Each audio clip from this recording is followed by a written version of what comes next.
Welcome to the Boomer Briefing Podcast, where we help you solve a critical business issue in 20 minutes or less. I'm your host, Marc Staut, Chief Innovation and Technology Officer at Boomer Consulting, and with me today is Allen Gregory. Hi, Allen. Thank you so much for being on this episode of the podcast. Allen is a partner of the federal tax with TaxOps, and today we're going to be talking about billing time versus delivering value and how mind shifts are shifting in the CPA profession. So thank you again so much for being here, Allen. It's great to have you, and I'm really looking forward to getting into this topic.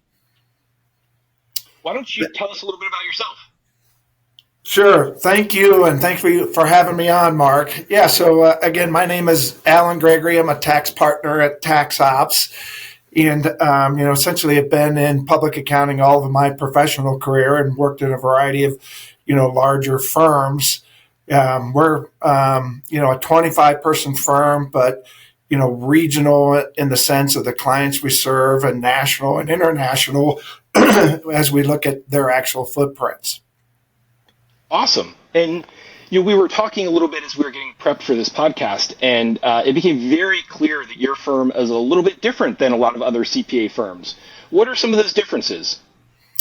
Yeah, thank you. And I would say very much so. So we talk about ourselves, kind of the elevator speech is, hey, we're a little bit of both, best of both worlds, in the sense that we have the experience and expertise of individuals who have worked with larger firms, but as a smaller firms, we have a little bit more of those, that closer feel and connection that you kind of, think about with, more senior people being engaged in kind of work from day-to-day basis. That's, kind of the elevator speech. I think it goes a little bit deeper than that, too. If you just think about our culture, obviously, we think really separates us as well. And that, is not necessarily big four in the sense of, hopefully our target is really that work-life balance that's defined differently for a lot of, different people, but then also our clients. So again, smaller in number, we are at 25 people, but our client base is really upper middle market, and we're focused on kind of, that upper middle market. A lot of that comes from, kind of having worked at larger firms. So we tend to be more of a broader spectrum of offering to those middle market clients. And as we think about kind of our ideal client too, we talk about being really just kind of an outsourced, if you will, tax department, where they have a financial reporting department, but maybe need a little more help in, some of that, direct tax work. Yeah, that makes a lot of sense. And, I really appreciate the approach that you take to your people as well. A lot of them are already experienced, and they know exactly what they're looking for when they join your firm, right? Yeah. Yeah, we like to think so. We're at a size where we can't really, or haven't really found the efficiency in going to direct hire out of school. So we've tended to look at those folks that are 3 to 5 years kind of experience. And, that helps us kind of get an understanding that they're really committed to kind of public accounting, certainly get a little training for some larger firms. But then, we're at that point kind of matching up what we have as kind of a mission statement and looking for those people that, kind of you can trust, they have some background, their accountability, and that then just kind of leads to our flexibility that we have in a culture. So, yeah. Yeah, that's awesome. And it really sets you up for success, which is important as we get into really kind of the meat of this episode. So, Allen, you often speak to focusing on providing value to your clients versus time tracking. That is a huge topic these days. What does that look like in your firm? Yeah, it certainly has. And so TaxOps, since formation, has really taken that approach. As you mentioned, kind of from an employee standpoint, of course, it's very attractive to them and has helped us, from a recruiting standpoint, because there is a little bit of that administrative headache, thought process as a staff person, trying to record time. But yet, it really aligns with our culture and our client base from the standpoint of we want to be, like I said, they're outsourced, kind of answer. So we do have just a fixed fee. We don't track hours, on the other side from a standpoint of, we don't think the value should be determined by the amount of time that we have involved, right? The value is really the deliverable and the output of the product that is not just maybe a tax return, but it's also that relationship and the ability to kind of be on call. What we find is, even for our clients, a lot of people talk about being proactive, but sometimes there is a hesitation if, hey, am I going to get a phone call charge for 15 minutes? But if we don't have that kind of hanging out there, what we find is we're more engaged, as I mentioned, more proactive, and then kind of the relationship works really well. I did mention our ideal client. It kind of comes full circle because what we're looking for is someone that client-wise that's going to be collaborative with us. That's one of our kind of final criteria there. So if you find that, we can, explain what we're delivering as far as experience, expertise, and that fixed fee is, part of everything they're receiving, it's worked really well for us kind of in the space that we're working at.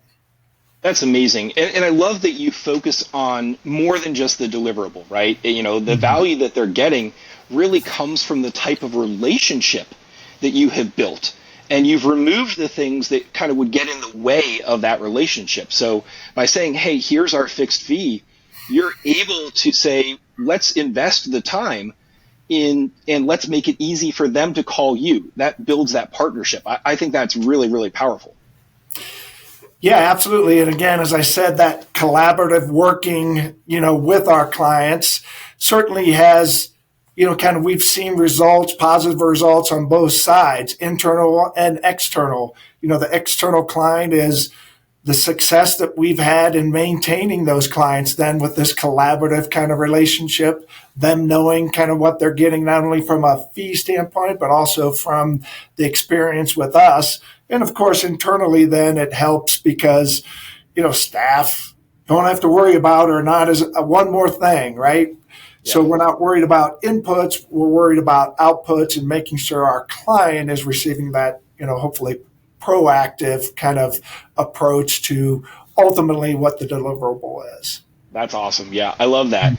Well, what are some of the challenges that come with your methodology, right? Yeah, certainly. Well, if you just think about our industry from, years gone by, everyone's had that. Here's how the public accounting industry works, right? You figure out your charge hours and everyone bills you by hour and you get charged when you kind of pick up the phone and have a call. But, what challenges we have seen is, just first making sure that people understand, that value that we're bringing, of course. And, what we've seen is ultimately, very positive once we get past kind of the first hurdle. Are there challenges from kind of defining the kind of specific work? Absolutely, So we want to be that outsourced,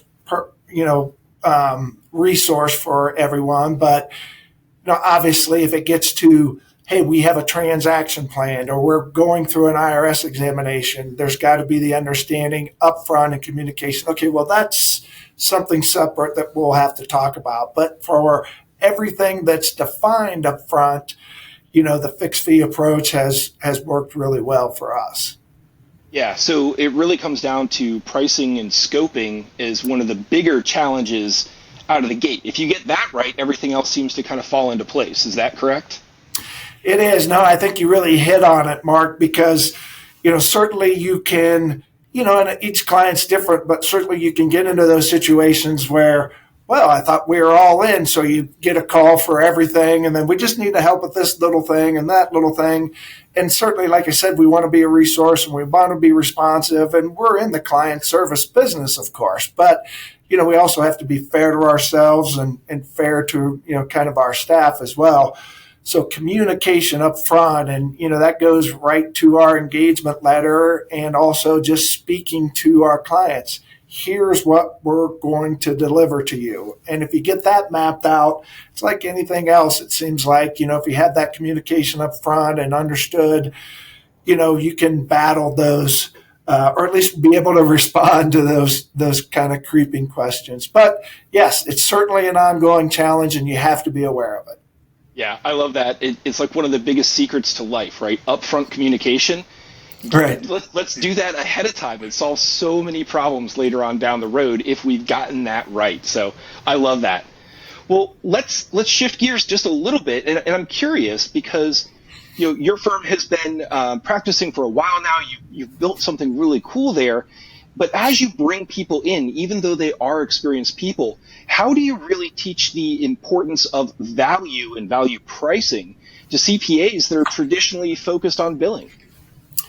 Yeah, that's certainly a change. And like I mentioned, with some people that are used to, being, kind of looked at in that, where are your charge hours and how many do you have this week and what are you going to get? It's certainly a little bit of a relief and actually from a hiring standpoint, an attractive point.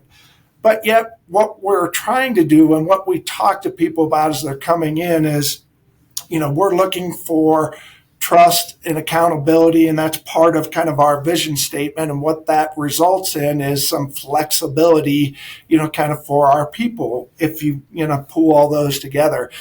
So it's, selling people on here's what we're about and here's our culture, because kind of hand in hand with the no charge hours is we don't track then, kind of vacation time. It's unlimited, kind of vacation, if you will, or time off, as we say. So it's, again, focus on kind of the outputs versus inputs. And, by having people and hiring people that, we feel like we can trust, have accountability both ways, that flexibility just results almost. So, it's a challenge certainly to, kind of educate people about that. But I think as we are able to, show them what the possibilities are, it's quickly absorbed. Yeah, so it sounds like it's really key to make sure that you're hiring the right people, not just, people who can do the work, but have the right mindset. And as you look to the succession of your firm, having those people in place and really embracing your mission and your philosophy is what makes that move forward. Is that about right? No, I think that's well said. And, kind of going back to, it's a little bit more of a challenge, at least with us in our size, to have that, hiring people directly out of school, training them up. We just don't have that process in place. That's a plus in some sense for us because we can look to people that have spent 3 to 5 years kind of in public accounting, know that, that's something they really seem, kind of committed to. Certainly when I started in the practice, it was, 2 to 5 years and you figure out whether you're going to stay or kind of, move on. So we have a little bit of that, benefit really in our hiring, kind of practice. And then it's, as always, part of an interview process. But, I think we can, at least have a little bit more of that identity, like maturity kind of, scenario to be able to, really gauge whether someone kind of is committed and understands and appreciates kind of what we're trying to accomplish. So it's, really works out well together then. Sure. One of the challenges that I have seen firms run into when they want to move more towards value billing and value pricing is really how they're going to do metrics or measurements. How do you measure success inside your firm? Yeah, so that's a really good question. And certainly we look at a lot of those key performance index to try to make sure that, we're in line with other firms. we have some intangibles, of course, that we look at, and we've been fortunate and recognized by accounting today as some of the top firms in the smaller firm. We also think that intangible of just clients staying and as well as people staying is really kind of good for us.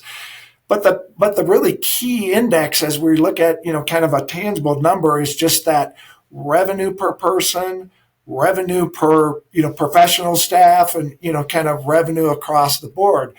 We've actually seen more recently, and we participate in a Rosenberg survey, Mark, that I know you're familiar with. There's some 300 firms that kind of participate there, and we've followed that for the last 5+ years.